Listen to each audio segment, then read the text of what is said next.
यदि ये दिया है क्लास 10th पर में थ्योरी है, बहुत इम्पोर्टेंट है। ये पूछा है कि यदि दो त्रिभुज समान कोणिक हो और उनकी संगत भुजा का अनुपात वही होता है जो उनकी संगत ऊंचाइयों का होता है।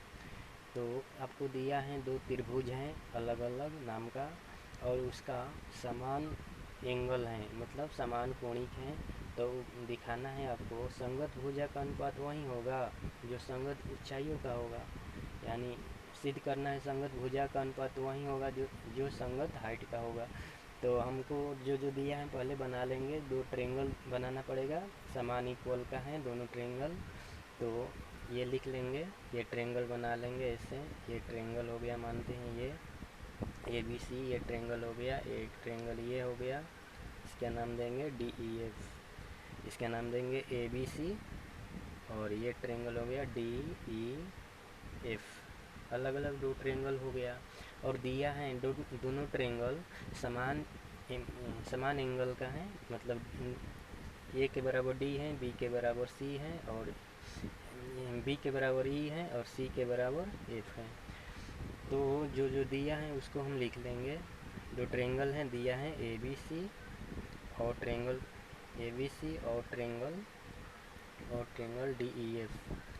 डी ई एफ में बोला है कि कोण ए बराबर क्या डी दिया है, कोण बी बराबर ई दिया है, और सी बराबर एफ।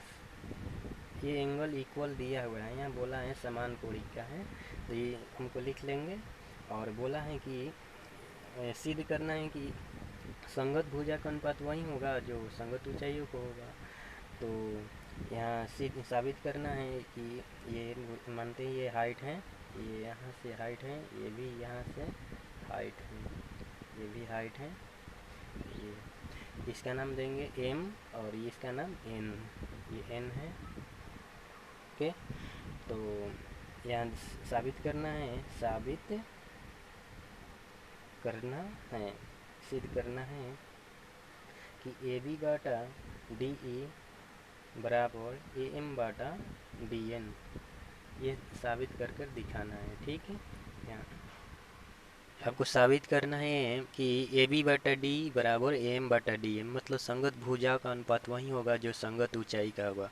यानी ये भुजा है, भुजा का अनुपात है, ये संगत ऊंचाई का अनुपात है, यही दिखाना है।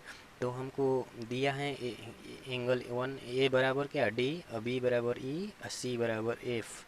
तो हम ये एंगल इक्वल हो जाता है, तो पढ़ चुके हैं कि त्रिभुज क्या होता है, समरूप हो जाता है, सिमिलर हो जाता है। तो इसलिए ट्रेंगल क्या हो जाएगा, कोण ए बराबर क्या होगा कोण डी, और कोण बी बराबर ई, और कोण एंगल सी बराबर एफ। इसलिए ये अलग अलग कर देते हैं एफ। इसलिए क्या हो गया, इसलिए इसलिए एंगल ट्रेंगल क्या हो गया, समरूप हो गया ट्रेंगल ए बी सी समरूप ट्रेंगल डी ई एफ, समरूप हो गया डी ई एफ। समरूप हो जाता है तो भुजा अनुपातित हो जाएगा, ये बी बटा क्या हो जाएगा डी ई, और क्या हो जाएगा, और बी सी बटा क्या हो जाएगा बी सी बटा ई एफ। ये हो जाएगा, ये तो हो जाएगा। आपको दिखाना है ए बी बटा डी बटा में ए एम बटा डी एन, ये दिखाना है। तो यहाँ एंगल ट्रेंगल आपसे पकड़ेंगे, यहाँ से ट्रेंगल ए बी एम, और ट्रेंगल किस में डी ई एन में देखते हैं कि एंगल वी बराबर यहाँ दिया है, वी बराबर एंगल ई दिया है, और एंगल यहाँ देंगे एंगल एम बराबर एंगल एन, कितना डिग्री 90 डिग्री है, 90 डिग्री, यहाँ से 90 डिग्री भी 90 डिग्री है। तो ये एंगल 90 डिग्री। जब दो एंगल इक्वल हो जाता है तो तीसरा एंगल अपने आप इक्वल हो जाता है। तो दो एंगल इक्वल हो गया तो दोनों त्रिभुज मतलब ये ट्रेंगल और ये ट्रेंगल समरूप हो गया। तो देखिए बी बराबर इसमें के बी, इसमें के ई इक्वल है, इसमें के इस ट्रेंगल में के एम और इस ट्रेंगल में के एन 90 डिग्री का है। तो दो ट्रेंगल का दो एंगल इक्वल हो गया, दोनों एंगल तो ट्रेंगल क्या हो जाएगा, समरूप हो जाएगा। तीसरा एंगल अपने आप इक्वल हो जाता है जब दो एंगल इक्वल हो जाता है तो यहाँ लिख लेंगे दोनों ट्रेंगल क्या हो गया, सिमिलर हो गया। ट्रेंगल ए बी एम समरूप ट्रेंगल, सिमिलर का चिन्ह है ये triangle, triangle D E N समरूप हो गया।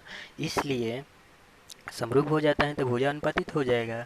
इसलिए ए बी बटा क्या हो जाएगा, ए बी बटा क्या हो जाएगा डी ई, बटा में क्या हो जाएगा एम बटा क्या हो जाएगा एम बटा डी एन, डी एन, ये एंगल 2 हो गया। अच्छा ए बी बराबर डी दिया है तो बी सी बटा ई एफ लिख सकते हैं ना, यहाँ पर ए बी बटा डी के जगह हम बी सी बटा ई एफ लिख लेंगे, क्योंकि ए बी बटा डी है बी सी के बराबर, बी सी बटा ई एफ के, इसलिए लिख लेंगे बी सी बटा ई एफ बराबर एम बटा डी एन। यही आपको प्रूफ करना था, यही आपको प्रूफ करके दिखाना था, आंसर हो गया।